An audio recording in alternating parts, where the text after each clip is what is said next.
Alors, vous avez le partage, s'il vous plaît? Oui, monsieur. Oui. OK. Oui.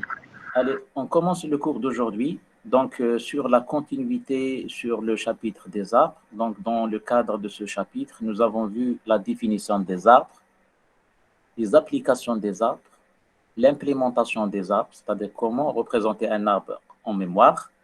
Et la dernière chose que nous avons vue, c'était le parcours des arbres. Comment parcourir, comment visiter tous les nœuds d'un arbre. Et nous avons vu qu'il y a trois politiques de parcours. Il y a le préfixé, le postfixé et l'infixé. D'accord? Alors, dans la science d'aujourd'hui, on verra un type particulier d'arbre. C'est un type particulier d'arbre qu'on appelle les arbres binaires de recherche ou bien les arbres binaires ordonnés. Alors, c'est un type particulier d'arbre très intéressant et très utilisé en pratique. Très utilisé parce qu'il est très performant, notamment pour la représentation et surtout la recherche des données. Et surtout la recherche des données telles que vous allez le voir. Donc, pratiquement, c'est le type d'arbre le plus utilisé en pratique. Alors, on commence, s'il vous plaît. Donc, un arbre binaire.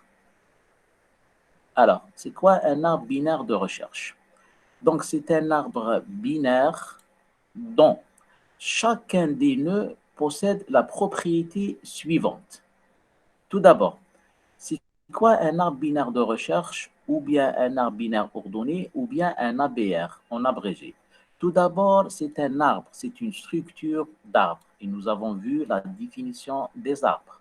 D'accord? Ça, c'est le premier élément. Deuxième élément, c'est un arbre binaire. Donc, c'est un arbre particulier, c'est un arbre binaire. C'est quoi binaire?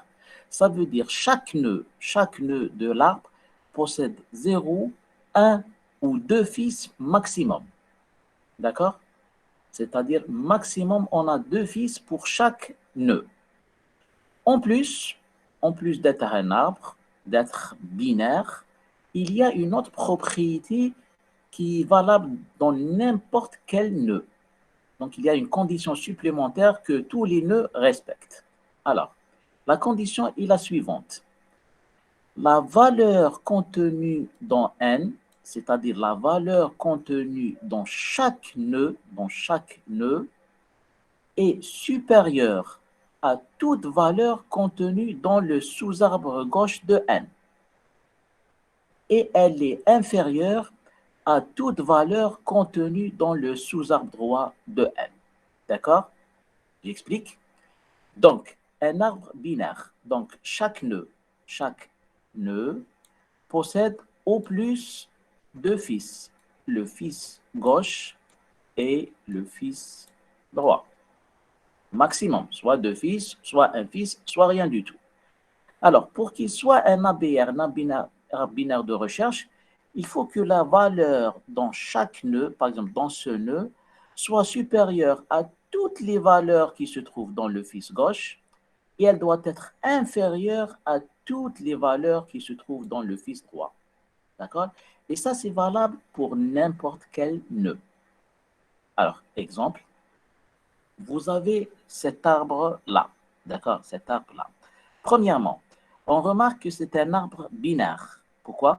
Parce que chaque nœud possède soit deux fils, par exemple celui-là, 38, 14, soit un seul fils, par exemple le 56 a un seul fils, soit il y a des nœuds qui n'ont aucun fils et c'est les feuilles. D'accord? Donc, première remarque, c'est un arbre binaire. Maintenant, on vérifie, est-ce que c'est un arbre binaire de recherche? Alors, comment vérifier?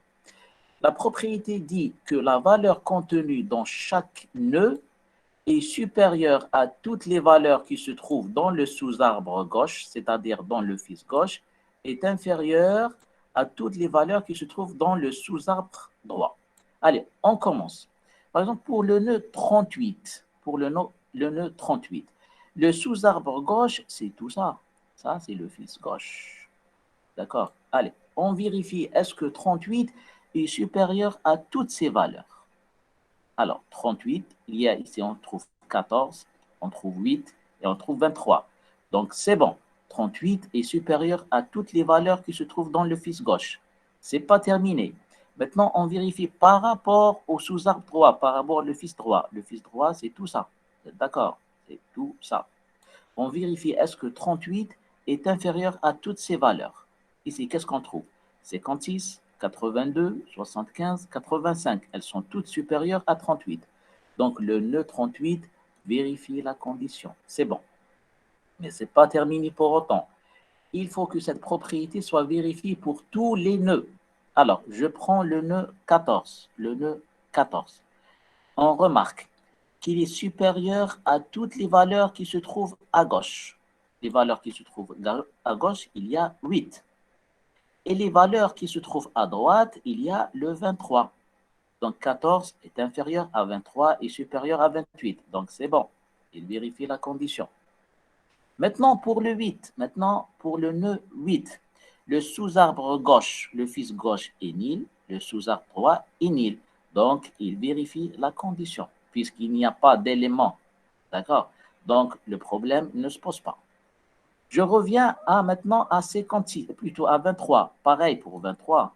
Puisque c'est une feuille, il n'a pas de fils gauche, il n'a pas de fils droit, donc la propriété est vérifiée. Alors, maintenant, on passe au nœud 56. On remarque que pour le nœud 56, il n'y a pas de fils gauche, donc il n'y a pas de vérification à faire. Mais on vérifie est-ce que 56 est inférieur à toutes les valeurs qui se trouvent à droite. Alors, à droite, on trouve 75, 82, 85. Elles sont toutes supérieures à 56. Donc, 56 vérifie la propriété. Maintenant, pour 82, 82 est supérieur à 75 et inférieur à 85. Donc, c'est bon. 75, c'est une feuille, donc le problème ne se pose pas. 85 n'a pas de fils, c'est une feuille, le problème ne se pose pas. Donc, tous les nœuds de l'arbre respectent ces propriétés et du coup, cet arbre-là, c'est un arbre binaire de recherche ou bien un arbre binaire ordonné. Pourquoi on dit ordonné? Parce que les éléments respectent un certain ordre. D'accord? Les éléments ne sont pas injectés de n'importe quelle manière. Vous comprenez? Donc, les éléments sont ordonnés. Tous les éléments qui se trouvent à gauche sont inférieurs à la racine, en quelque sorte, et les éléments qui se trouvent à droite sont supérieurs à la racine. Ça, pour la racine. Et cette propriété est vérifiée pour n'importe quel nœud. Est-ce que vous avez compris cette définition?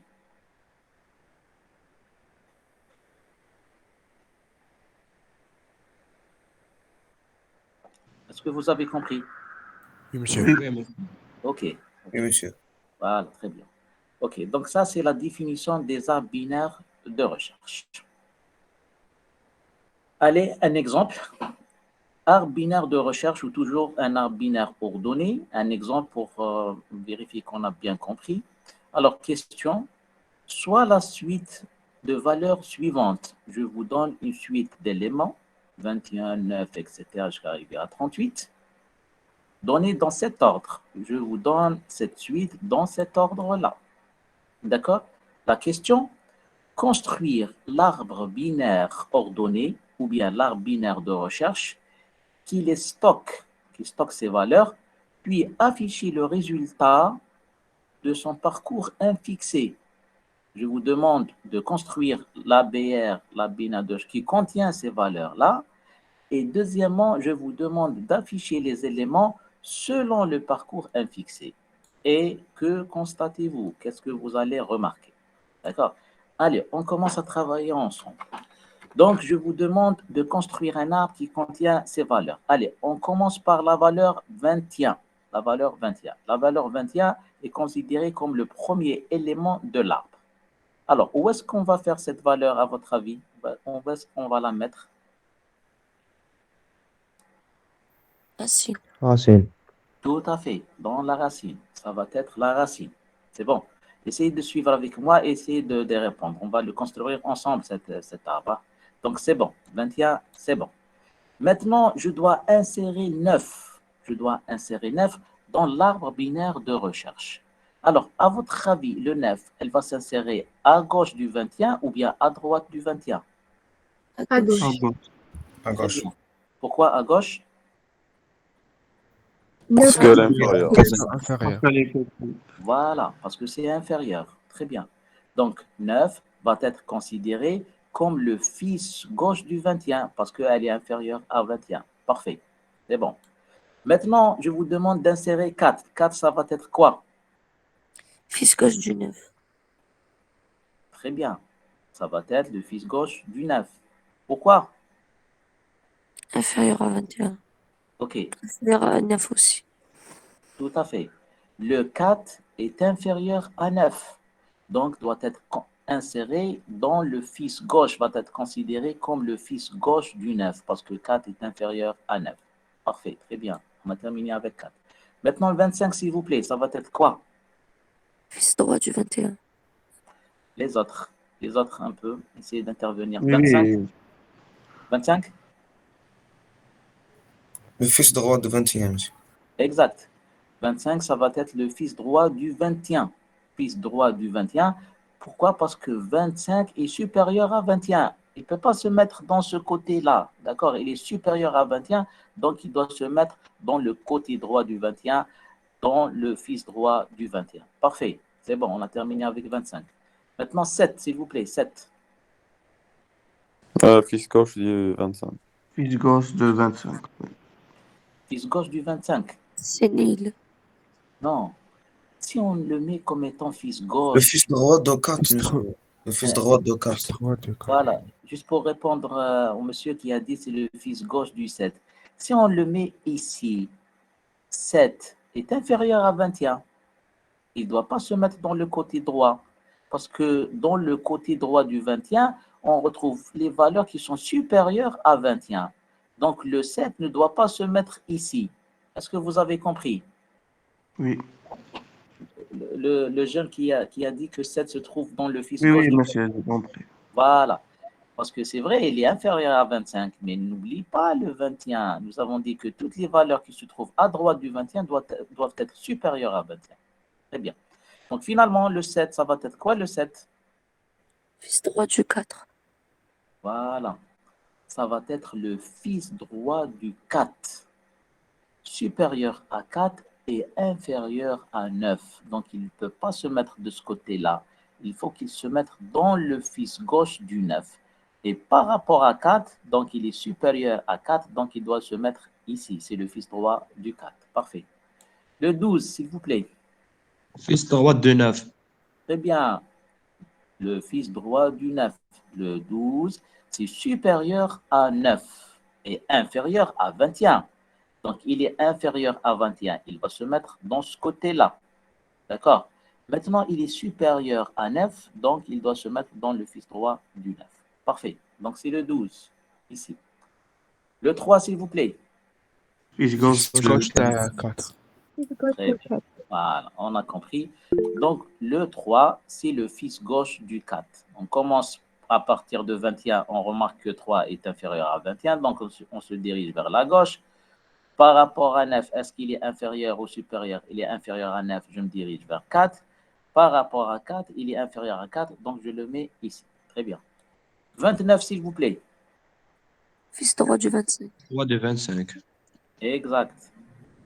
29, c'est le fils droit du 25. Parce qu'il est supérieur à 25, donc il doit se mettre à droite du 25, dans le sous-arbre droit, dans le fils droit du 25. Très bien. Le 27, s'il vous plaît. Fils gauche de du 29. Très bien. Le 27 est le fils gauche du 29, parce que 27 est inférieur à 29. Il est supérieur à 25, mais est inférieur à 29. Donc, le 27 va se mettre ici. Parfait. Et le 38? Fils droit du 29. Fils droit du 29. Tout à fait. 38 est supérieur à 29, donc il doit se mettre ici. Alors, vous remarquez que pour chaque nœud, il est supérieur à toutes les valeurs qui se trouvent à gauche et inférieur à toutes les valeurs qui se trouvent à droite. Pour chaque nœud, hein, d'accord? 21, le 9, par exemple, il est supérieur à toutes les valeurs qui se trouvent ici et inférieur à toutes les valeurs qui se trouvent ici. 25, il n'a pas de fils gauche, donc le problème ne se pose pas. Mais il doit être inférieur à toutes les valeurs qui se trouvent ici. Pareil pour 29 et pareil pour le reste. D'accord? Monsieur, Oui, on pourrait construire cet arbre d'une autre manière. par exemple. Par exemple, le 7, on pourrait le mettre en fils gauche du 12. Non. Ce serait pareil, non? Ah non. Si tu le mets là, ici, le 7, c'est faux. Parce que 7 est inférieur à 9. 7 est inférieur à 9. Ouais, c'est vrai. Voilà. Et dans cette partie, il faut que toutes les valeurs soient supérieures à 9. Tu as compris, jeune homme?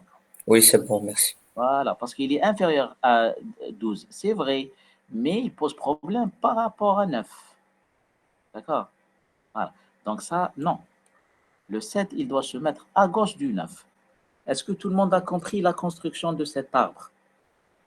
Parce que c'est important de comprendre cette construction. Si on arrive à la comprendre, le reste sera facile. Est-ce que vous avez bien compris comment on l'a construit? C'est bon? Oui, c'est bon, monsieur. Oui, Parfait. monsieur. Ok, parfait. Alors, maintenant, la deuxième question de l'exemple. La deuxième question, on vous demande d'afficher le résultat de son parcours infixé. Alors, un rappel, c'est quoi l'affichage infixé? On commence toujours par le sous-arbre gauche, ensuite la racine, ensuite le sous-arbre droit. Vous vous rappelez? Il y a le parcours postfixé, on laisse la racine au dernier. Il y a le parcours préfixé, on commence par la racine. Et il y a le parcours justement infixé, là où on traite la racine au milieu, c'est-à-dire on commence par traiter le fils gauche d'une manière infixée, ensuite la racine, ensuite le fils droit d'une manière infixée. D'accord? Allez, on va essayer d'afficher les éléments de cet arbre selon l'ordre infixé. Alors, l'ordre infixé, on commence, ça c'est la racine, vous êtes d'accord? Ça, c'est la racine. Le fils gauche, c'est tout ça. Donc, on commence par le fils gauche. Ça, c'est le fils gauche. Ça, c'est le fils gauche. Je le traite, d'accord?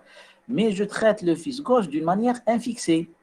Donc, maintenant, je considère 9 comme étant la racine et je commence par traiter son fils gauche, qui est le 4, 3, 7. Le 4, 3, 7 lui-même doit être parcouru d'une manière infixée.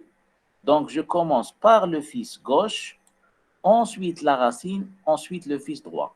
Donc, dites-moi, quel est le premier élément qui va être affiché, s'il vous plaît? 3. Est-ce que tout le monde est d'accord? Oui, 3.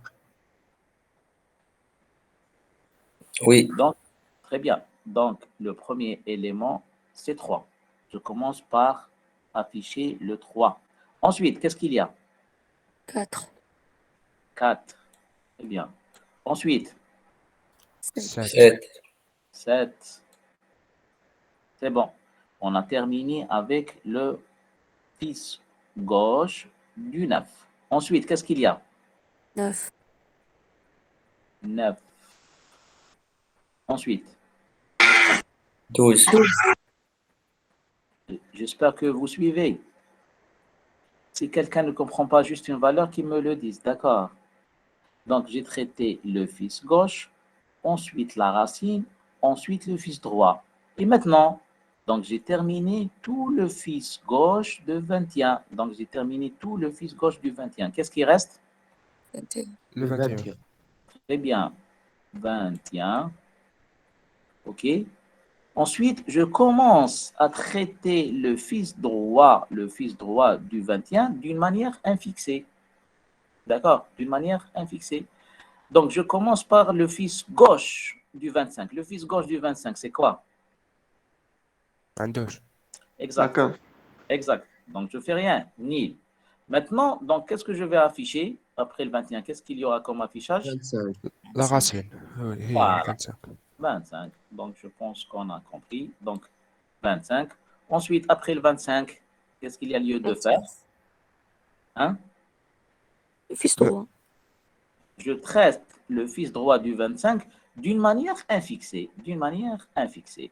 On remarque que sous arbre-là a une racine, le fils gauche, le fils droit. Donc, qu'est-ce qu'il y aura après le 25? 27, 27. Voilà. 27. Ensuite, 29, 38. 29. 29. Ensuite, 38. eh bien, voilà. Donc, finalement, l'affichage, c'est 3, 4, 7, 9, 12, 21, 25, 27, 29, 38. Qu'est-ce qu'on remarque? L'ordre Trier de du croissance. Valeurs sont triées, monsieur. Tout à fait. Les valeurs sont triées. On remarque que les valeurs sont triées. Elles sont ordonnées. D'accord? Donc, ça, c'est le premier intérêt des ABR. Ça nous permet de trier les valeurs. D'accord? D'ordonner les valeurs. Donc, l'idée, c'est quoi? Si on vous donne un ensemble de données aléatoires, essayez de construire un arbre binaire de recherche des contenants. Ensuite, faites un parcours infixé dans l'ordre. D'accord? Un parcours infixé va afficher les éléments dans l'ordre. Donc, c'est un moyen, justement, première application des ABR, c'est un moyen pour trier les données. C'est un moyen pour ordonner les données. D'accord? Pour avoir cet ordre, il suffit juste de parcourir là selon l'ordre infixé. Parce que l'ordre infixé, on commence par le sous-arbre gauche. Et ici, qu'est-ce qu'on remarque? La plus petite valeur de l'arbre se trouve où? Plus petite valeur. فيس gauche. على الآخر La فيس feuille gauche. gauche. Exact, se trouve tout à fait tout à fait à gauche, la plus petite valeur. Et la plus grande valeur se trouve tout à fait à droite, parce que les éléments sont ordonnés. Donc, si on fait un parcours infixé, j'aurai des valeurs affichées dans l'ordre. Vous avez compris? C'est bon? Oui, monsieur. Oui, monsieur. Ok, parfait. Parfait. Donc, on avance. Maintenant, nous avons vu c'est quoi un ABR, c'est quoi un arbre binaire de recherche, d'accord? Comment les données sont représentées. Nous avons une idée sur la construction de l'arbre, l'intérêt de l'arbre. Maintenant, on commence les manipulations de l'arbre. Comment manipuler cet arbre? Comment travailler sur les arbres binaires de recherche? Et on commence par l'opération la plus importante qui est la recherche. Parce que le plus grand intérêt dans les arbres binaires de recherche est sans doute la recherche de l'information, la recherche des données. Donc, on va voir comment chercher une valeur dans un arbre binaire de recherche. Alors, l'algorithme opère de manière dichotomique. Première remarque.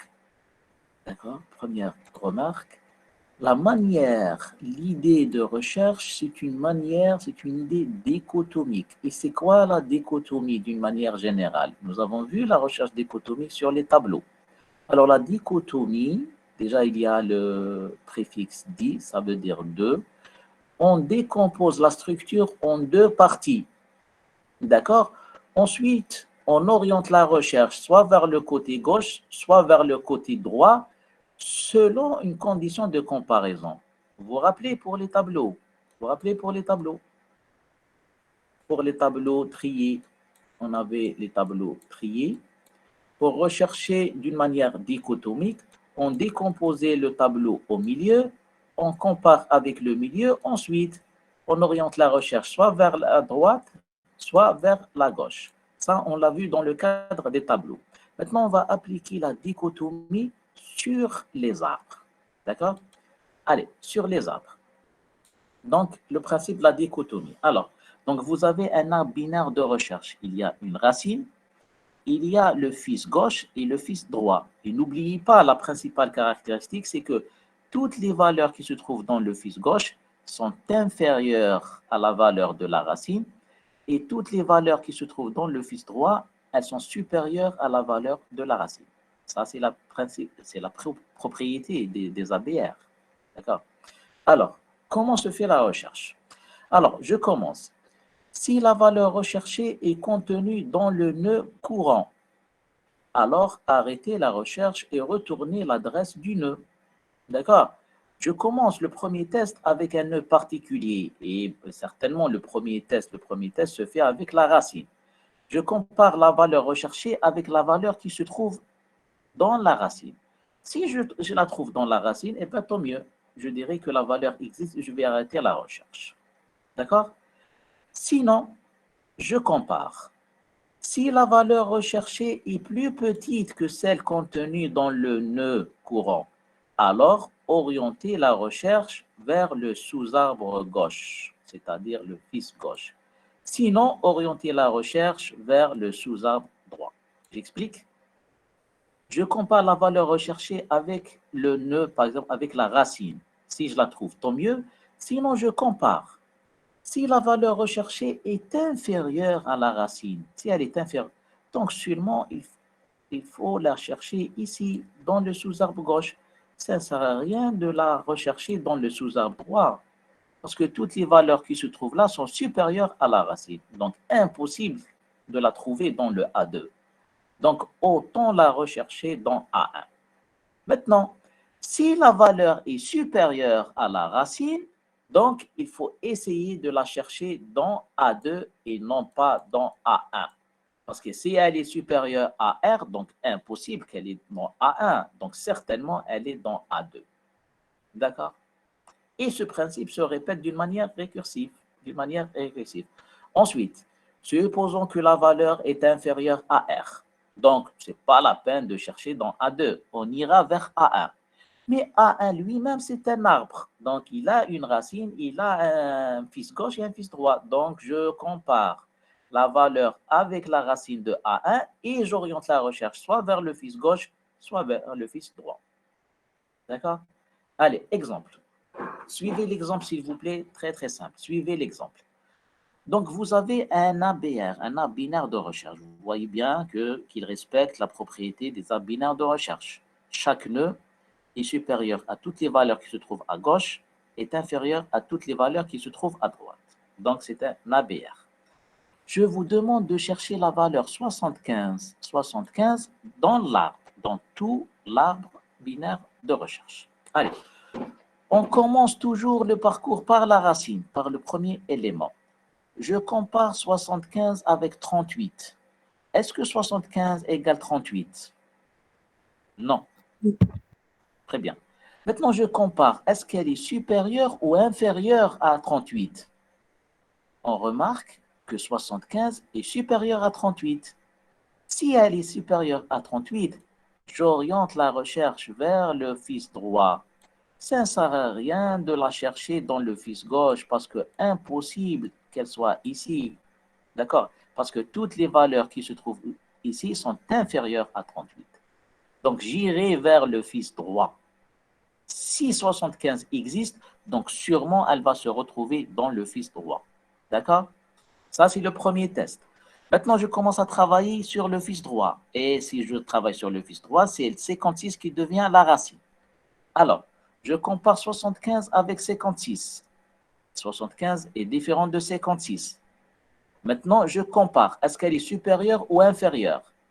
On remarque que 75 est supérieur à 56.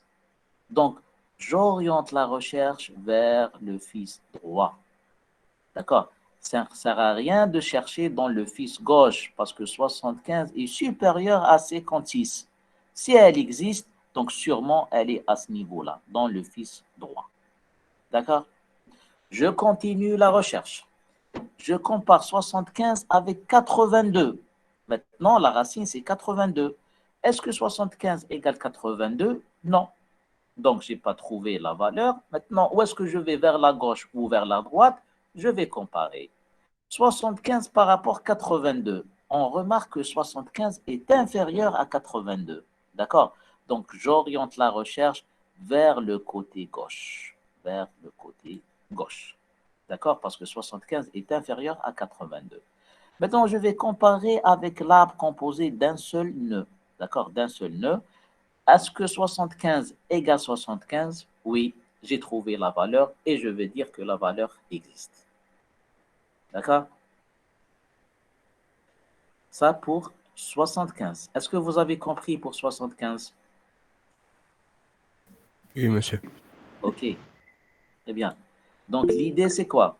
C'est de comparer à chaque fois avec la racine, ensuite orienter la recherche soit vers le côté droit, soit vers le côté gauche. C'est le principe de la dichotomie. D'accord? Maintenant, pour la valeur 20, s'il vous plaît, je vous demande de chercher la valeur 20 dans l'arbre. Allez, on commence par comparer 20 avec 38. Est-ce que 20 égale 38? Non. Je compare. Est-ce que 20 est inférieur ou supérieur à 38? On remarque que 20 est inférieur à 38. Donc, j'oriente la recherche vers le côté gauche, vers le fils gauche. C'est-à-dire, ça ne sert à rien de chercher dans le côté droit. Ce n'est pas la peine. Aucune chance de trouver 20 ici, parce que 20 est inférieur à 38. Maintenant, je m'intéresse à ce sous-arbre-là, qui commence par 14, et 14 qui devient la racine. Je compare 20 avec 14. 20, est-ce qu'elle est supérieure ou inférieure à 14? On remarque que 20 est supérieur à 14. Donc, j'oriente la recherche vers le côté droit de 14. Donc, j'élimine cette piste. Je l'élimine. Maintenant, 20. Je compare 20 avec 23, avec l'arbre composé d'une seule valeur qui est 23. Est-ce que 20 égale 23? Non. D'accord? Je compare 20 avec 23 pour orienter la recherche, soit vers le fils gauche, soit vers le fils droit. Je constate que 20 est inférieur à 23, donc j'oriente la recherche vers le fils gauche. D'accord? Le fils gauche, on remarque que le fils gauche égale 1000. Il n'y a pas de fils gauche. D'accord? Donc je dirais que 20 n'existe pas dans l'arbre. Parce que si elle existait, si 20 existait, je l'aurais trouvé dans ce chemin-là, à gauche du 23. D'accord? Mais puisqu'il y a 1000 ici, ça veut dire que 20 n'existe pas. D'accord? Est-ce que c'est clair cette manière de rechercher? Oui. Très bien. Pour les autres, clair? Oui, c'est clair, monsieur. Oui, monsieur. Voilà. Oui, monsieur. Et ça, c'est l'intérêt, ça, c'est le grand intérêt des arbres binaires de recherche. Vous voyez, c'est-à-dire si je vous demande de chercher une valeur, si vous avez un arbre important de milliers de nœuds, par exemple 10 000 nœuds, donc en moyenne, il y a 5 000 nœuds qui se trouvent à gauche et 5 000 nœuds qui se trouvent à droite. D'un seul test, j'élimine 5 000 nœuds et j'oriente la recherche vers uniquement 5 000 nœuds. Ensuite, dans le deuxième test, possible qu'il y ait 2500 à gauche et 2500 à droite. Dans le deuxième test, j'élimine 2500 nœuds, d'accord? Et je vais me focaliser sur les 2500 restants, et ainsi de suite, et ainsi de suite. C'est à peu près le principe que nous avons vu sur les tableaux. À chaque fois, on décompose en deux, mais cette fois-ci, on l'applique sur les arbres. Et ça offre vraiment une efficacité dans la recherche des données. OK. Maintenant, allez, on donne la fonction de recherche. Nous avons expliqué le principe. Maintenant, la fonction de recherche. Alors, si je vous demande d'écrire une action paramétrée de recherche d'une valeur dans un arbre, certainement, ça va être une fonction qui va retourner un booléen, oui ou non, vrai ou faux, si la valeur existe, oui ou non. Qu'est-ce que je donne à l'action? Certainement, je lui donne l'arbre et je lui donne la valeur à rechercher. D'accord? Allez, on commence. À votre avis, c'est quoi le premier test? Arbre vide.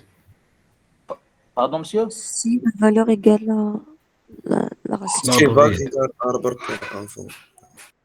Comme a dit le monsieur, l'arbre vide. Faites attention, possible que l'arbre soit vide initialement. Il faut s'assurer que l'arbre n'est pas vide. Donc, si arbre vide A, alors retournez faux. D'accord? On utilise la primitive qui vérifie si l'arbre est vide. Possible que initialement l'arbre est vide. Donc, si l'arbre est vide, alors retournez faux. D'accord? Sinon, ça veut dire quoi? L'arbre n'est pas vide. OK, si l'arbre n'est pas vide, qu'est-ce que je fais? Das avec la racine. Exact. Je compare la valeur avec la valeur qui se trouve dans la racine. Donc, je suis sûr que l'arbre n'est pas vide. Je compare la valeur recherchée avec la valeur qui se trouve dans la racine. D'accord? Alors, comment comparer?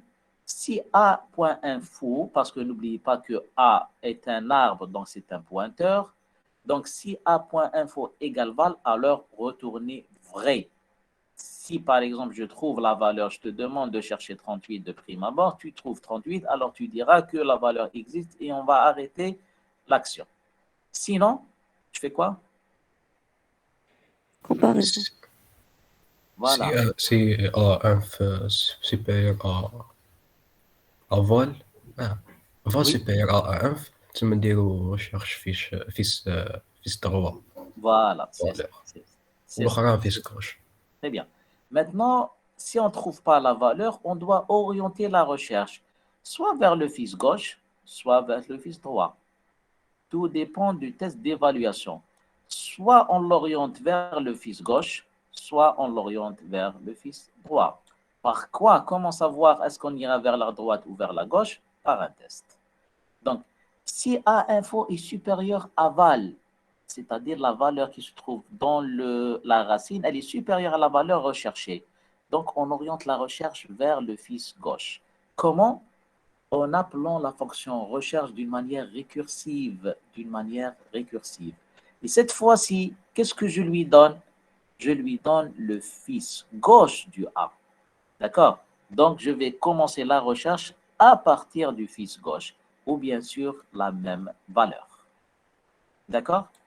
Sinon, si A info n'est pas supérieure à val, si elle est inférieure à val, je vais orienter la recherche vers le fils droit du A. D'accord? Et c'est tout. Voilà.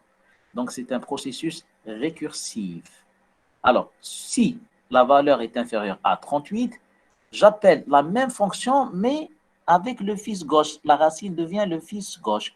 Elle commence à travailler cette fonction. Donc, elle teste la racine. D'accord? Elle teste la racine. Si la valeur est la racine, elle va retourner vrai et on s'arrête.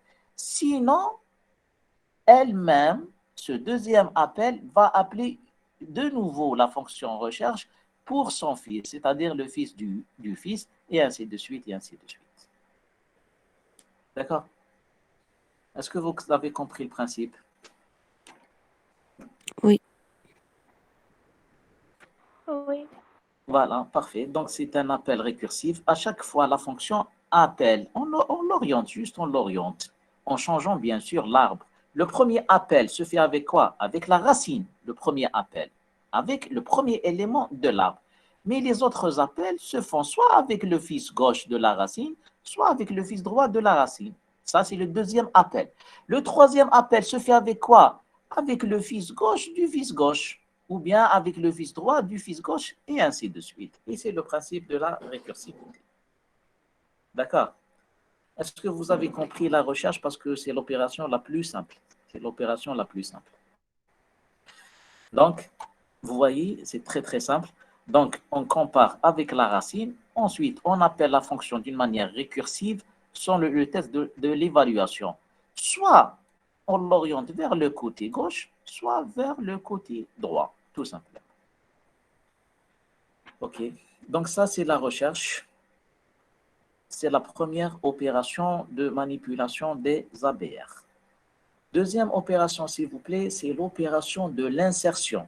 Maintenant, je vous demande une action d'insertion. Comment insérer un élément dans un ABR?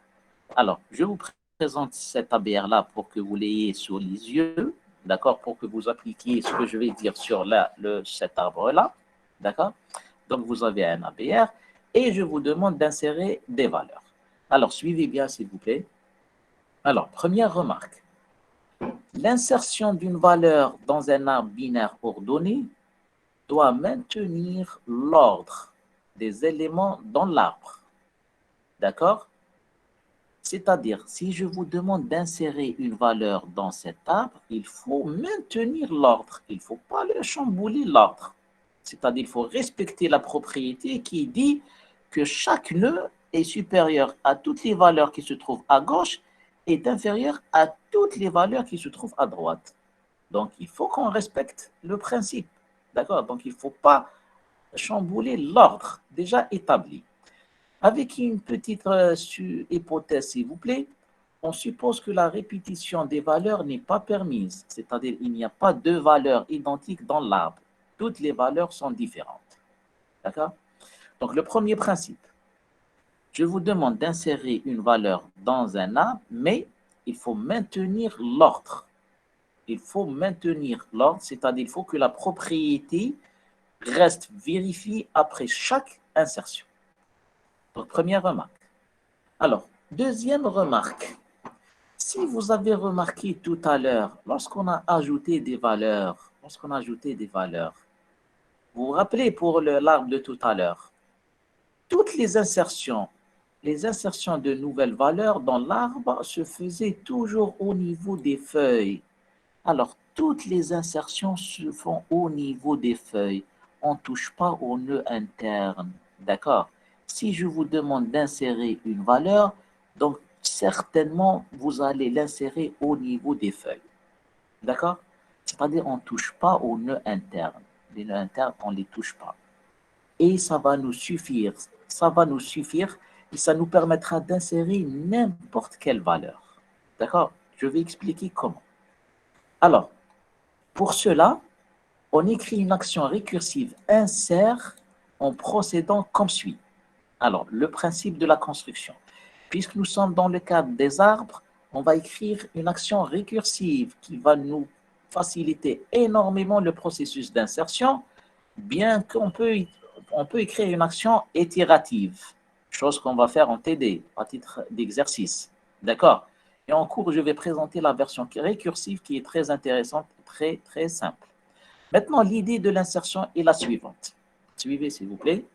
Donc, premier cas, si la valeur existe dans l'arbre, on arrête le traitement. C'est bon, si je vous demande d'insérer une valeur et vous allez la trouver, vous allez vous rendre compte que la valeur existe, donc arrêtez le traitement parce qu'on n'accepte pas la répétition des valeurs.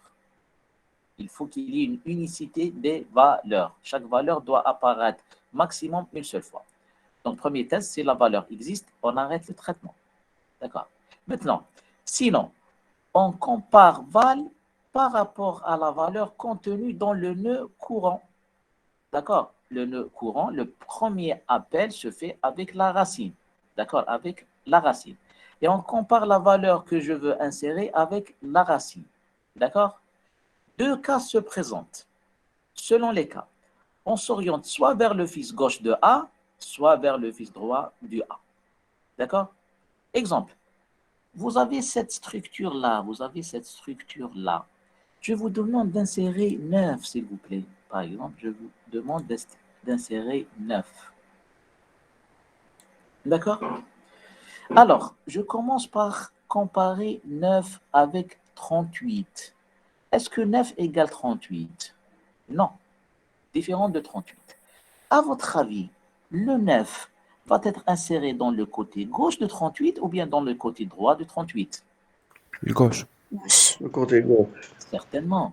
Il faut que le 9 soit inséré dans le côté gauche du 38 parce que 9 est inférieur à 38. Je ne peux pas l'insérer ici. Il faut que 38 reste toujours inférieur à toutes ces valeurs et supérieur à toutes ces valeurs. Si j'insère 9 dans le côté droit, ça va fausser la propriété. D'accord? Donc, le 9 va être inséré dans le côté gauche. D'accord? Maintenant, qu'est-ce que je fais? Je compare 9 avec 14. Peut-être que je vais trouver la valeur déjà dans l'arbre et dans ce cas, il faut arrêter le traitement. Je compare 9 avec 14. Est-ce que 9 égale 14? Non. Donc, je vais orienter le sens de l'insertion. À votre avis, le 9 va être créé à gauche du 14 ou là, à droite du 14? À gauche. À gauche du 14, tout à fait, pour respecter la propriété. Donc, j'oriente l'insertion vers le côté gauche de 14. Je continue la comparaison. Maintenant, est-ce que 9 égale 8? Non. Non. OK, 9 égale 8. Il faut que j'oriente l'insertion. Alors, 9 doit être inséré à gauche de 8 ou à droite du 8? À droite du 8. À droite du 8, parce que 9 est supérieur à 8. Et ici, qu'est-ce qu'on remarque? On remarque qu'il y a nil. D'accord? S'il y a nil, justement, c'est le moment d'insertion. Donc, le 9 va être inséré ici. D'accord? Donc, je vais créer un élément. Je vais créer un élément. Je vais mettre la valeur 9 ici et nil. D'accord? Nil ici et nil ici. D'accord? 9 va être inséré à droite du 9 pour continuer à respecter la propriété. Est-ce que vous avez compris l'idée? Donc, je compare toujours avec le nœud racine. Si je trouve, je m'arrête. Sinon, j'oriente le sens de l'insertion par rapport à l'évaluation. Si la valeur insérée est inférieure à 38, j'oriente l'insertion vers la gauche. Sinon, j'oriente l'insertion vers la droite. Et ce processus va se répéter d'une manière récursive pour chaque nœud. Dans la deuxième itération, je compare avec 14. Ensuite, j'oriente vers la gauche ou vers la droite. J'arrive à 8. Je compare avec 8. Ensuite, j'oriente vers la gauche ou vers la droite. Si j'avais, par exemple, demandé d'insérer 6, 6, ça aurait été ici. C'est ici que je vais insérer 6. D'accord? Si j'avais demandé à insérer, par exemple, 80, 80, c'est plus grand que 38. Donc, je viens ici. 80, c'est plus grand que 56. Je viens ici. 80, c'est inférieur à 82. Je viens ici. 80 est supérieur à 75, donc je vais la mettre ici. D'accord? Voilà. Donc, les insertions se font toujours au niveau des feuilles. D'accord? Il faut juste chercher le bon endroit et insérer la valeur. Alors, on continue. Donc, l'insertion dans un arbre binaire de recherche. Alors, l'insertion consiste à allouer un nouvel espace pour la valeur à mettre à jour, plutôt pour la valeur val, et à mettre à jour l'échénage dans l'arbre. Pour cela, il faut avoir l'adresse du nœud pair. J'explique.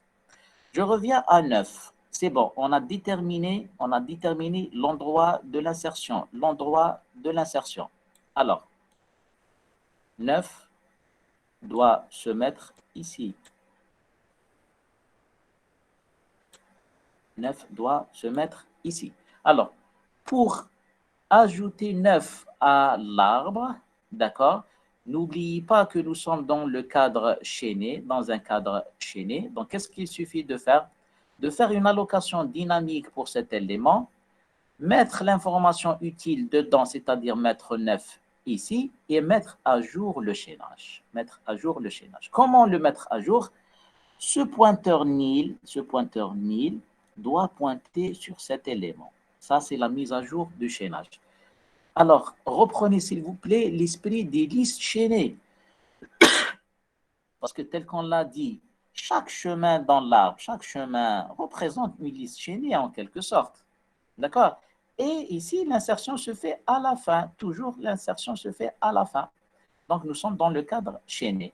Et nous avons vu que pour pouvoir insérer un élément à la fin, j'aurais besoin de quoi? Pour pouvoir insérer 9 ici, j'aurais besoin de quoi? L'adresse du précédent. Voilà, exact. Pair. Tout à fait. J'aurais besoin de l'adresse du 8. L'adresse du 8 pour justement mettre à jour ce champ-là. Donc, j'aurais besoin de l'adresse de cet élément-là. Cet élément-là est appelé le pair du 9 parce que le 8 devient le pair du 9. D'accord? Donc, pour pouvoir insérer 9, j'aurais besoin de l'adresse du pair. L'adresse du pair. Le pair ici joue le rôle du précédent dans le cadre des listes chaînées. Vous vous rappelez, pour insérer dans une position donnée dans une liste chaînée, j'avais besoin de l'adresse du précédent, n'est-ce pas? J'avais besoin du précédent. Ici, le précédent, c'est le pair. Puisque nous sommes dans le cadre des arbres, le précédent s'appelle pair. Donc, j'aurais besoin de l'adresse du pair pour mettre à jour justement l'échénage. D'accord? Alors, donc, tout d'abord, nous définissons une fonction qui permet la création d'un nœud, juste pour simplifier le code, l'écriture des algorithmes d'insertion.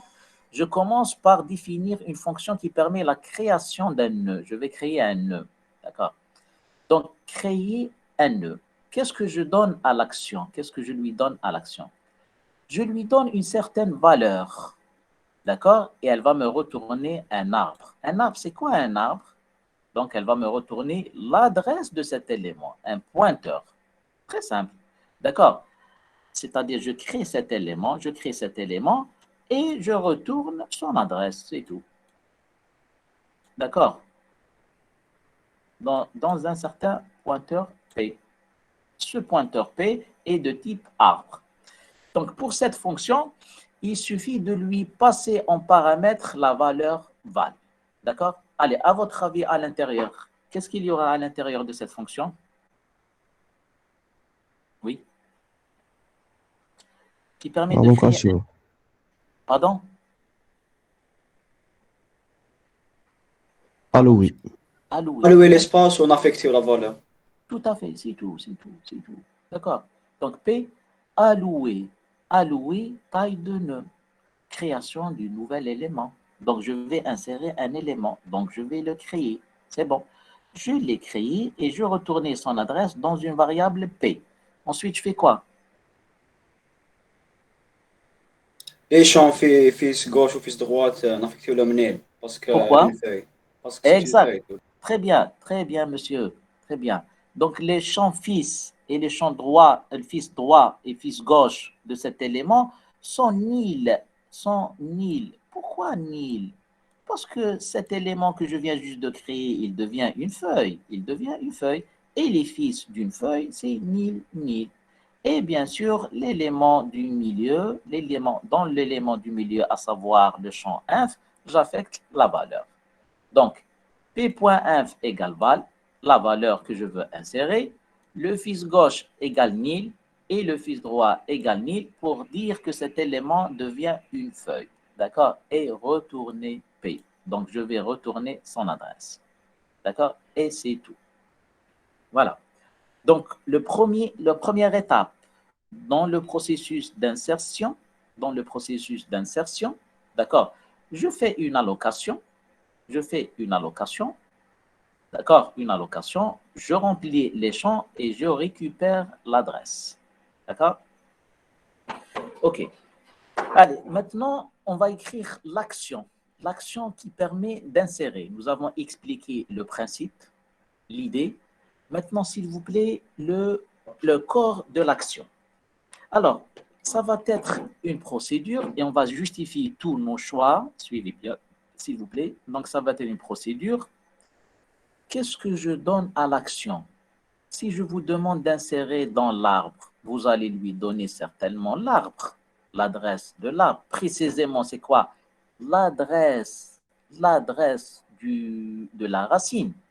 D'accord? L'adresse de la racine. Donc, je lui donne l'adresse de la racine, c'est-à-dire le premier élément de l'arbre. Je lui donne la valeur à insérer. D'accord? La valeur que je veux insérer. Et en plus, je lui donne un troisième paramètre qui est le pair. D'accord? Alors, pourquoi ce troisième paramètre? Alors, pour ce paramètre-là, juste pour simplifier le processus d'insertion. Donc, je lui donne le précédent en quelque sorte pour me simplifier le processus d'insertion. Parce que, honnêtement, pour être honnête avec vous, ça c'est une version de l'insertion. Il y a d'autres versions qui se contentent juste de deux paramètres, l'arbre et la valeur, chose qu'on va voir en TD. Ça c'est une version. J'ai donné juste cette manière de procéder parce qu'elle est simple. Alors, pour simplifier, donc je donne un troisième paramètre qui est le pair, bien qu'on pouvait s'en passer, pour être honnête. Il y a d'autres versions, on va les voir en TD, ou peut-être sur Internet, vous allez voir d'autres versions qui considèrent uniquement deux paramètres. D'accord? Maintenant, essayez de suivre avec moi cette version, cette manière de faire. Donc, je lui donne l'arbre, je lui donne la valeur et je lui donne l'adresse du pair, c'est-à-dire l'adresse du précédent pour simplifier le processus d'insertion. Monsieur, Dites-moi, oui, comment récupérer l'adresse de précédent? Père. très bien, j'arrive, c'est bien, c'est une bonne question. Ça veut dire que, très bien, parce qu'on va se poser cette question à un moment donné, tout à fait, monsieur. Alors, essayez juste de comprendre les éléments, donc l'arbre, la valeur et le pair, parfait. Maintenant, pour le mode de transmission, la valeur, elle est transmise en entrée. D'accord? L'arbre, je l'ai transmis en entrée-sortie. Pourquoi? Pourquoi j'ai transmis en entrée-sortie? Nous avons dit que l'arbre, en On quelque va sorte, modifier. Parce qu'on va insérer. on va insérer. خاص نقدروا ننسيريو من الديبي يكون لارب غير فيد. Voilà, c'est ça. Parce que pour la première insertion, nous avons dit que les insertions, toutes les insertions se font au niveau des feuilles pour les autres insertions. Donc, on ne va pas toucher à la racine. Si je dois insérer, c'est au niveau des feuilles. Mais il y a un cas particulier, c'est la première insertion. Supposons que l'arbre est vide, a priori il est vide, donc je vais toucher la racine. Et pour cette raison que j'ai transmis l'arbre en entrée-sortie. Donc c'est le seul cas où l'arbre change, c'est-à-dire la racine change, lorsqu'il s'agit de la première insertion. Allez, on commence. Début. Je commence par tester. C'est non arbre vide. C'est l'arbre n'est pas vide. D'accord? Je m'assure que l'arbre n'est pas vide. Il y a au moins un élément. Alors, qu'est-ce que je fais? Le premier test, c'est quoi? C'est l'arbre n'est pas vide. Allez-y. On compare Val avec la racine. On compare Val avec la racine. Qu'est-ce qu'on compare, à vrai dire? Qu'est-ce que je vais tester en premier lieu? Si Val égale à la racine. Tout à fait. Alors, si Val égale la racine, peut-être la valeur que je veux insérer se trouve au niveau de la racine. D'accord? Possible. Si la valeur se trouve au niveau de la racine, alors qu'est-ce que je vais faire? On fait rien. On fait rien. On fait rien, ça veut dire quoi? On fait rien. On arrête le traitement. Voilà, très bien. On arrête le traitement et on dira juste que écrire la valeur existe déjà. On n'admet pas la duplicité des valeurs. D'accord? Il ne faut pas qu'il y ait de valeurs identiques dans l'arbre. Alors, si la valeur existe, je vais dire que la valeur existe. C'est bon. Maintenant, sinon, je fais quoi sinon? Si la valeur que je veux insérer ne se trouve pas au niveau de la racine, qu'est-ce qu'il faut faire? Si la valeur est inférieure à la racine. Voilà. Donc maintenant, je passe à la phase de comparaison. J'oriente le sens de l'insertion. Est-ce que je vais insérer dans le côté gauche ou dans le côté droit? Comment déterminer le sens de l'insertion? En comparant la valeur avec la valeur d'une racine. Alors, je teste. Si AF supérieur à Val, d'accord, supposons que la valeur qui se trouve ici, elle est supérieure à la valeur que je veux insérer. Alors, dans ce cas, je fais quoi? Monsieur, n'avancez au bel père. Insertion vers fils gauche. Voilà. Donc, je vais appeler la procédure d'une manière récursive. Donc, j'oriente l'insertion vers le fils gauche. Je vais insérer ici. Et dans ce cas, quel sera le premier paramètre de l'action? Quel sera? Le premier, c'était A. Le premier paramètre? Fils de gauche. Exact. Le fils gauche du A, le premier paramètre. Et le deuxième paramètre, ça va être quoi? Est-ce que c'est une action récursive? Deuxième paramètre? La valeur insérée. Toujours la valeur insérée. Et le troisième paramètre, le pair, ça va être quoi le pair? Si le premier élément, c'est le fils gauche du A, le troisième paramètre, c'est quoi? La racine du fils gauche. Et c'est quoi la racine? C'est A, monsieur. C'est le A. C'est A, tout à fait. Comme si je vous dis le fils de A, qui est le père du fils de A? Le fils de A. Son père, c'est qui? C'est le A. D'accord? Voilà. Donc, alors, insérer fils gauche de A, Val et A. D'accord?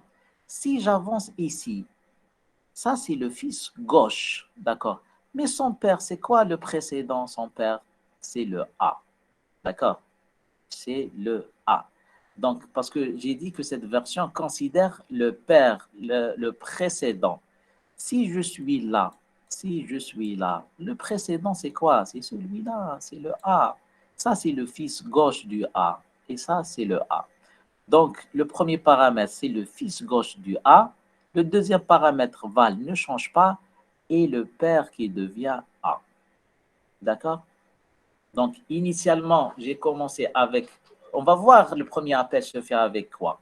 Mais si vous êtes en plein parcours, d'accord? Vous êtes au niveau d'un nœud A. Si vous partez vers le fils gauche, si vous appelez l'action avec le fils gauche, quel sera le pair du fils gauche de A? Le fils gauche du A. Son pair, c'est quoi? C'est A. Donc, je mets ici un A. Sinon, pas de panique, vous allez voir, ça va s'éclaircir. On n'a pas encore terminé la procédure. Une fois l'avoir terminé, vous aurez une vue globale. Suivez et pas de panique. Sinon, insère fils droit de A, val ou A. Tout à fait, monsieur. Exactement ça. Sinon, insère fils droit du A, val A. Si on n'oriente pas l'insertion dans le fils gauche, on va l'orienter vers le fils droit. Et vers le fils droit, avec quel paramètre? Donc, l'arbre devient fils droit du A, la valeur à insérer et le pair du fils droit. Le pair du fils droit, c'est A. D'accord? Et ça va être un appel récursif. D'accord? C'est insert qui appelle insert. Et c'est une récursivité. Il y aura des appels récursifs. D'accord? Est-ce qu'on a terminé? Non, مازال insertion, مازال بدنا. Jusqu'à maintenant, on n'a pas fait l'insertion. D'accord? Ça, c'est dans le cas où l'arbre n'est pas vide. D'accord? Sinon, il y a un sinon, tout ça dans le cadre où l'arbre n'est pas vide, mais il y a un sinon, n'oubliez pas qu'il y a un sinon. Sinon, ça veut dire quoi? Que A est un arbre vide, que A égale nil. D'accord? Alors, dites-moi, quand est-ce A est nil? Quand est-ce l'arbre est vide? À quel moment? la feuille. Très bien, première réponse. Lorsqu'on atteint une feuille, n'est-ce pas? Donc, je suis en train de descendre. À un moment donné, vous rappelez le 9. Pour insérer 9. Lorsque j'arrive à 8, je compare 9 avec 8. Je trouve que 9 est supérieur à 8. Donc, 8 va appeler dans son fils droit. Si j'appelle le fils droit du 8, le fils droit, ça va être égal à nil. D'accord? Donc, effectivement, premier cas, A est un arbre vide lorsque j'atteins une feuille. Monsieur, mais c'est pas forcément une feuille, parce que on peut trouver un élément à droite nul, mais à gauche n'est pas nul. Et ça ne pose pas de problème. C'est-à-dire, on oriente la recherche, c'est-à-dire, ça ne fait rien. Oui, ça ne fait rien. Par exemple, ici, tu as un 7, ce n'est pas un problème. C'est-à-dire, lorsque je trouve nil, je suis dans cette situation. C'est-à-dire, l'arbre est vide si je suis au niveau d'un fils qui est égal à nil. Je t'ai compris. Oui, pas nécessairement une feuille. Oui, c'est ce que je dis, monsieur, oui. Oui, je t'ai compris. Pas nécessairement une feuille. C'est-à-dire, le fils gauche devient nil. C'est-à-dire, là, je suis arrivé à la fin. OK, ça, c'est la première réponse. Maintenant, dites-moi, c'est le seul cas où l'arbre est vide? C'est le seul cas, c'est-à-dire, on est tout à fait à la fin? Non, كتطلب Ça, c'est تكزيستيش au même. début. ديبي يعني. Exact. Supposons que l'arbre est initialement vide, s'il s'agit de la première insertion. D'accord? S'il s'agit de la première insertion, l'arbre est aussi vide. D'accord? Donc, si je vais insérer le 38, la première valeur, initialement, l'arbre était vide. Donc, finalement, si l'arbre est vide, ça correspond à deux cas. Soit que l'arbre est initialement vide, c'est-à-dire il faut insérer au niveau de la racine, c'est-à-dire c'est le premier élément de l'arbre, soit que je suis à la fin, j'ai atteint un niveau, à un moment donné, au niveau de l'insertion, où j'ai atteint le bon endroit pour l'insertion. Par exemple, ici, pour insérer 80. Vous avez compris? Donc, lorsque l'arbre est vide, ça correspond à deux situations. Soit que j'ai trouvé au niveau d'un nœud particulier l'endroit d'insertion, c'est bon, soit c'est la première insertion. D'accord? Maintenant, comment différencier entre les deux? Comment distinguer entre les deux? Si le père égale à nul. Le père. Très bien, très bien. Maintenant, justement, pour distinguer les deux, c'est par rapport au père. Si le père égale nil, c'est-à-dire l'arbre est vide et le père égale à nil, ça veut dire que nous sommes au niveau de la racine. Le père égale vide égale nil. Nous sommes au niveau de la racine. Maintenant, si le père n'est pas vide, n'est pas nil, d'accord, l'arbre est nil, effectivement, l'arbre est nil. Mais le père n'est pas égal à nil, d'accord. Le père, s'il est différent de nil, donc je suis au niveau d'une insertion, au niveau d'un nœud particulier. D'accord? Est-ce que vous avez compris? Donc, il existe deux situations lorsque l'arbre est vide. Soit que je suis au niveau de la racine. Et comment le savoir? Lorsque l'arbre est vide et le père est vide, il y a un certain traitement. Ou bien, deuxième situation, l'arbre est vide lorsque j'ai atteint un niveau d'insertion, le bon endroit d'insertion, mais le père n'est pas égal à nil. D'accord? Il s'agit d'un nœud particulier, un nœud existant à partir duquel je vais faire les insertions. Allez, on commence. Maintenant, il faut différencier les deux cas. Alors, je fais quoi pour faire la différence entre les deux? Allez, rapidement. Le père. Je fais quoi? Teste le père. Je teste le père, mes amis, je teste le père. Si arbre vide père, si le père est vide, ça veut dire quoi? C'est le père est vide. Ça veut dire? Début, la racine. La racine, ça veut dire tout à fait, c'est la racine, c'est le premier élément de l'arbre. Tout à fait. C'est l'arbre vide, père, c'est-à-dire si père et l'arbre vide égale nil, c'est-à-dire il n'a pas de père, la racine n'a pas de père, d'accord? La racine n'a pas de père. Donc, si le père égale nil, d'accord, ça veut dire qu'il s'agit de la racine. Et dans ce cas, qu'est-ce qu'il suffit de faire? A, qui est la racine de l'arbre. C'est pour cette raison que j'ai transmis ce paramètre en entrée-sortie. A égale créer nœud. Et ça va être la racine. D'accord? Créer nœud avec la valeur val. Donc, créer nœud va faire une allocation, va faire le nécessaire et elle va renvoyer le résultat dans la variable A. D'accord? C'est bon. Sinon, si ce n'est pas la racine, d'accord, si ce n'est pas la racine, par exemple, donc je dois insérer. Oui. Ah, c'est la racine de l'arbre. Ah, c'est la racine de l'arbre. Ah, c'est la racine de l'arbre. D'accord. Ok, donc c'est le premier élément de l'arbre. Sinon, si je ne suis pas au niveau de la racine, donc je suis au niveau, par exemple, du dernier élément, là où je dois insérer. Par exemple, ici, je vous demande d'insérer 80 après le 75. Alors, qu'est-ce que vous allez faire? Et sachant que pour insérer 80 après 75, j'aurai besoin de l'adresse de l'élément 75, n'est-ce pas, pour pouvoir le chaînage. Donc, l'adresse de l'élément 75, justement, c'est le père. Donc, vous avez l'adresse du père. C'est bon. Donc, vous avez l'adresse de cet élément. D'accord? Vous devez juste lui coller cet élément. D'accord? Alors, qu'est-ce qu'on va faire? Donc, j'ai l'adresse de 75. Qu'est-ce qu'il me manque?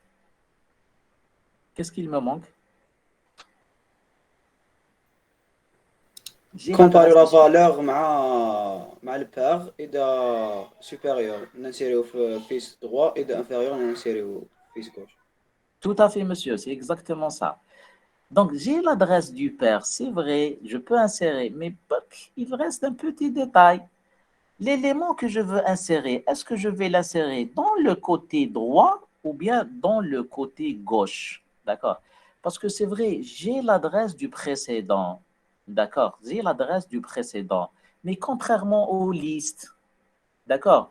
Le précédent, c'est-à-dire il y a un suivant droit et un suivant gauche. Je dois juste déterminer l'endroit d'insertion. Est-ce que je vais insérer dans le fils droit, dans le côté droit ou bien dans le côté gauche? Et pour cela, je dois faire un petit test. Je teste 80 par rapport à la valeur 75. 75, n'oubliez pas qu'elle est pointée par paire. par pair. Donc, je teste.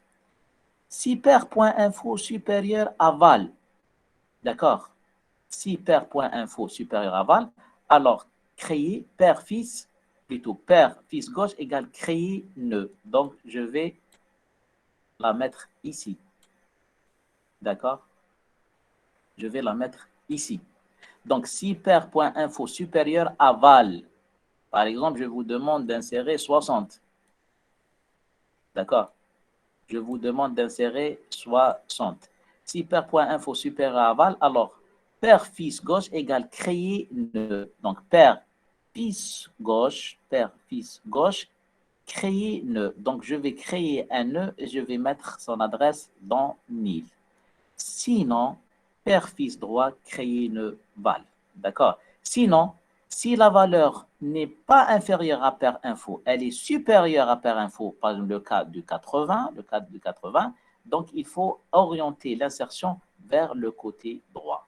Et comment? Alors juste, il suffit de mettre à jour ce champ-là. Donc, pair fils droit égale créer nœud. J'appelle l'action créer nœud, je lui donne la valeur, elle va créer un élément et elle va retourner l'adresse dans ce champ-là. D'accord? Voilà, fin. Qu'est-ce que vous n'avez pas compris? Alors, pour cette action, qu'est-ce que vous n'avez pas compris? C'est clair?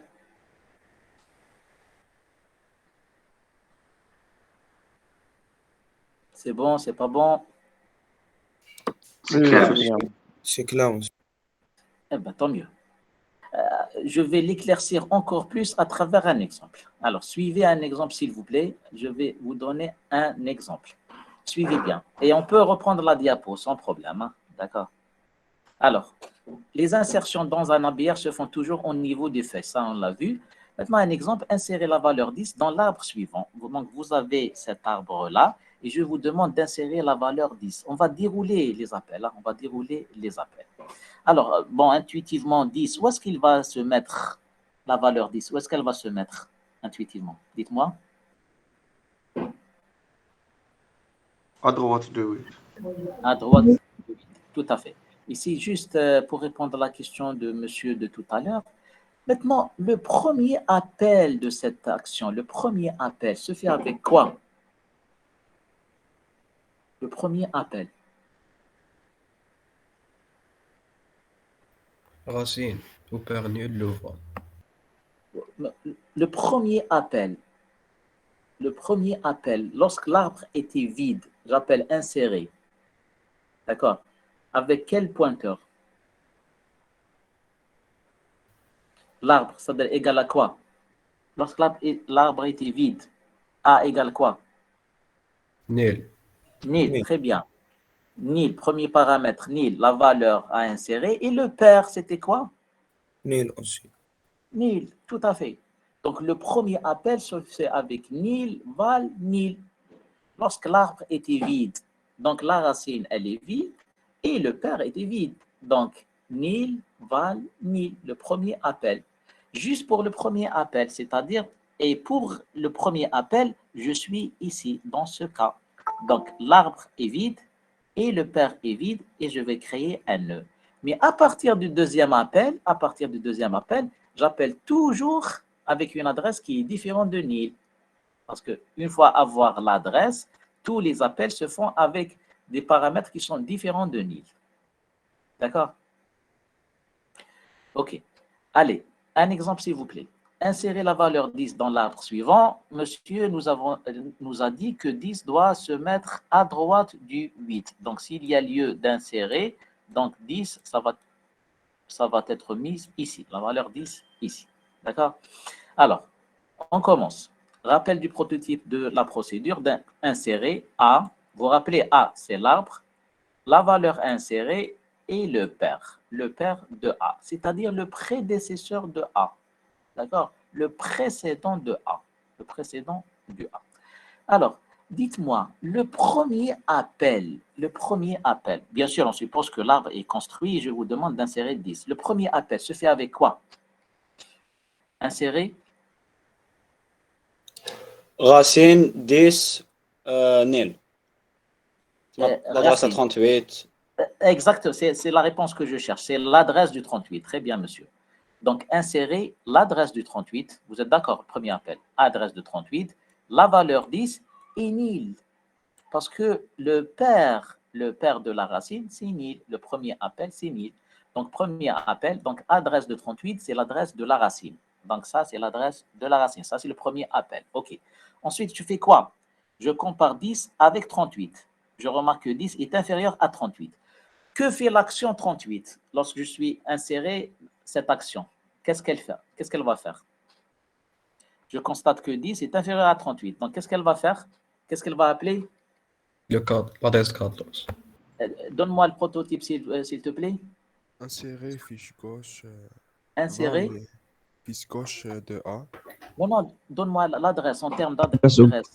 l'adresse de 14. Adresse 14. Très bien. 10 Et 38. adresse 38. tout à fait. Tout à fait.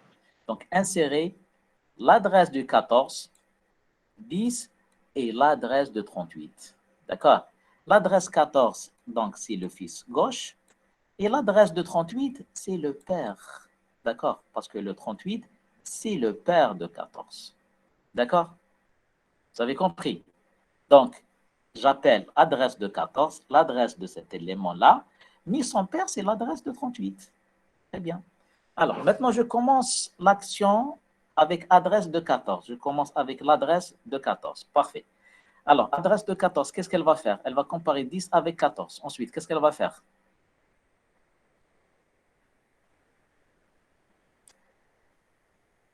Allez-y. Insérer adresse de 8, 10 ou adresse de 14. Adresse du 8, 10 10, et adresse de 14. Pourquoi? Parce que 10 est inférieur à 14.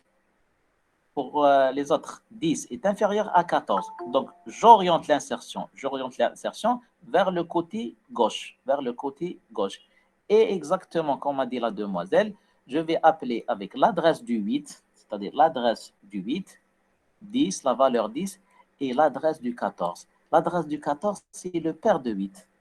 Vous voyez l'enchaînement? Initialement, le père était nil. Ensuite, lorsque je suis passé à 14, c'est le 38 qui devient le père de 14. Ensuite, lorsque je suis passé à 8, c'est le 14 qui devient 8. Plutôt, c'est le 14 qui devient le père du 8. D'accord? Ok, est-ce qu'on a terminé?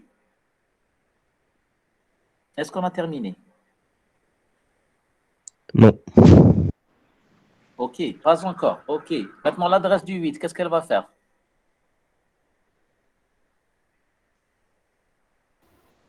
Appelez l'adresse تاع fils droit. Très bien. L'adresse du fils droit. تعطيبو نيل بعد شغل دير لي كرا تاع سينو تاع l'arbre vide. Alors, l'adresse du 8. Oui, monsieur, c'est à peu près ça. 8. L'adresse du 8. Qu'est-ce qu'elle va faire? Elle va comparer 10 avec 8. Est-ce que 10 égale 8? Non. Non. Donc, elle compare 10 avec 8. 10 supérieur à 8, n'est-ce pas? 10 supérieur à 8. Donc, que va faire l'action 8? Qu'est-ce qu'elle va faire? Insérer. Oui. Insérer nil 10, l'adresse 8. Très bien, c'est exactement ça. Insérer nil 10, l'adresse du 8. Nil, c'est le fils gauche. On est arrivé plutôt fils droit, c'est nil. La valeur toujours et l'adresse du père. J'aurai toujours besoin de l'adresse du père pour faire le schéma. Et lorsque j'arrive à nil, ça c'est l'arbre vide, si vous vous rappelez. C'est le cas de tout à l'heure. L'arbre est vide, c'est le moment d'insérer. Alors, qu'est-ce que je fais? C'est nil. Si vous vous rappelez, lorsque A égale était nil, d'accord, il fallait faire ici la création. Donc, je crée l'élément. Vous vous rappelez? Je crée l'élément. D'accord? Je mets son fils gauche à nil, son fils droit à nil, et je retourne l'adresse dans une certaine variable P. D'accord?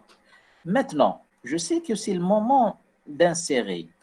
Et j'ai l'adresse du 8. Je l'ai, d'accord? J'ai l'adresse du 8. C'est le père. Maintenant, une petite question qui se pose. Ce P-là, est-ce que je vais le mettre dans le fils droit, c'est-à-dire dans ce champ, ou bien dans ce champ? D'accord? Parce que père, il pointe père, père, il pointe tout l'élément. C'est l'adresse de l'élément. D'accord? Maintenant, juste à le P, où est-ce que je vais le mettre? Ici ou ici? Pour ce faire, un petit test. Je compare 10 avec 8. Je compare ça des paire inf avec val. Paire point inf est inférieur à val. Donc, paire point le fils droit égale P. Paire fils droit égale P. Et du coup, je vais enlever nil et je vais mettre ici P et cet élément va pointer sur cet élément. Voilà. D'accord?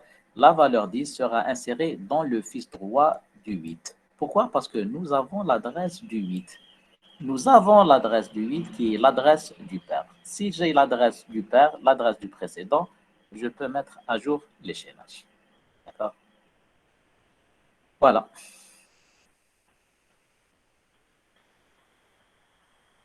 OK.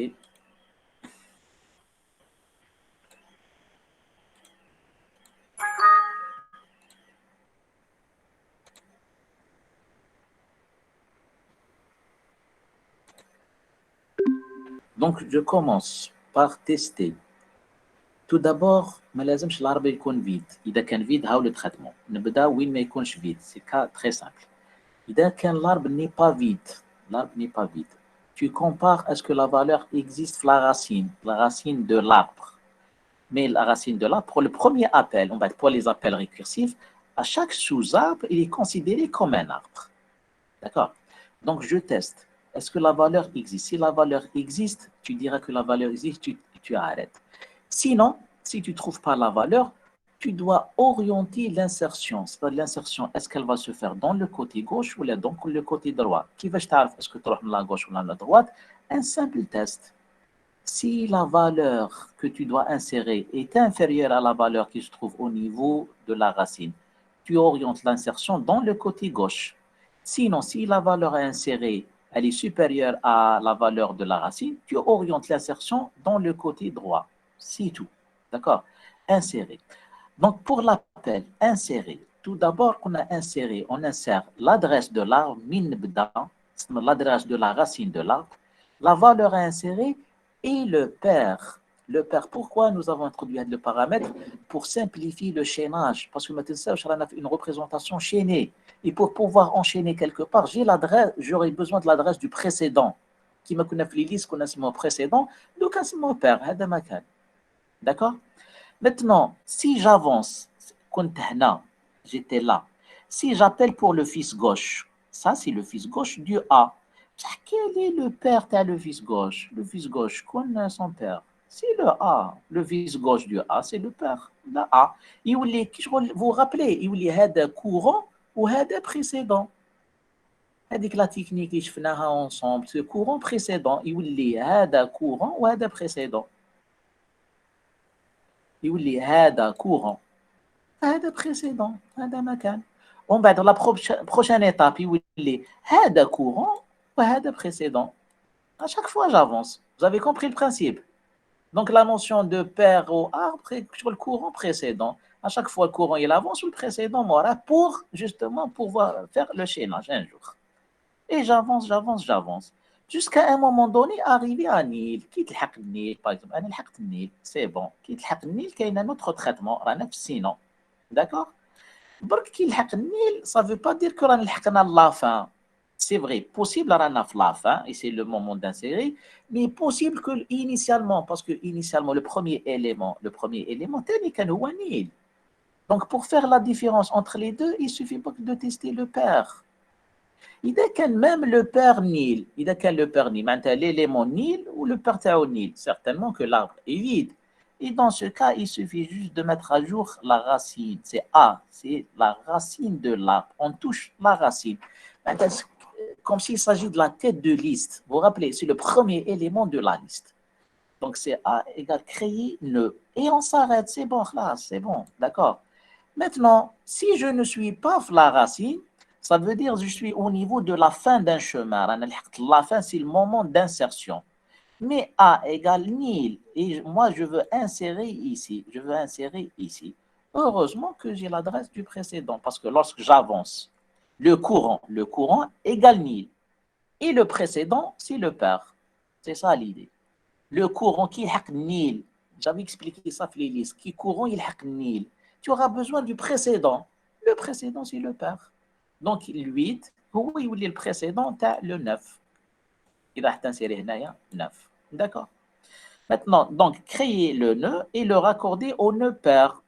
Avec un petit détail, c'est bon, avec l'adresse du pair. Le pair, le pair.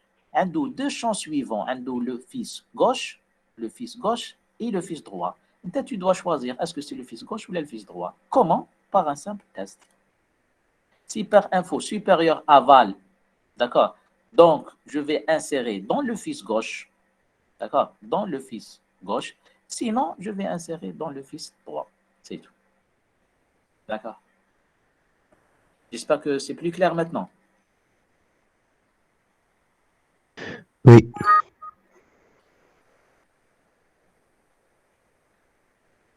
Est-ce que c'est clair? Et puis, vous avez cet exemple-là. Donc, le premier appel se fait avec adresse 38 et 1000, c'est-à-dire le pair de la racine, c'est 38.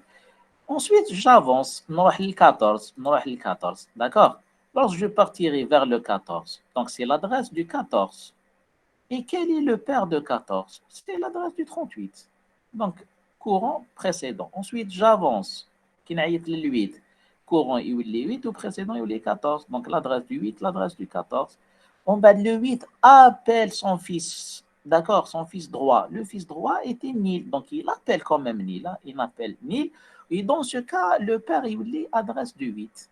Qui peut-être dans la dernière action, tu as 8, plutôt tu as Nil, donc c'est le moment d'insérer. Et pour pouvoir insérer, j'aurai besoin de l'adresse du précédent qui est le père. Il suffit de mettre à jour le schémage. Et c'est tout. Voilà, donc vous trouverez tout à l'heure la vidéo, c'est-à-dire c'est un détail technique où là vous échappe la vidéo sur l'espace modèle. Alors sur ce, je vous libère. Donc, si vous n'avez pas de questions, des questions pour les 28 étudiants qui sont restés avec nous. Avez-vous des questions? Merci, monsieur. Ok, donc je vous remercie. On se verra l'année prochaine, Inch'Allah, l'année prochaine, d'accord? C'est-à-dire 2022. Et puis, je vous souhaite de bonnes vacances. Essayez de travailler. Et on va se concerter concernant le test du TP. On va essayer de se concerter la période des vacances. On décidera ensemble. Monsieur, le test du TP sera écrit ou là, sur PC? Imad, on en a parlé tout à l'heure. On a un présentiel. Non, sur PC. Qui fait écrire, Imad? Sur PC. Ah, voilà. Parce que tu as POO, قلت لنا ça sera écrit. Ah, هذا ouais. سكت.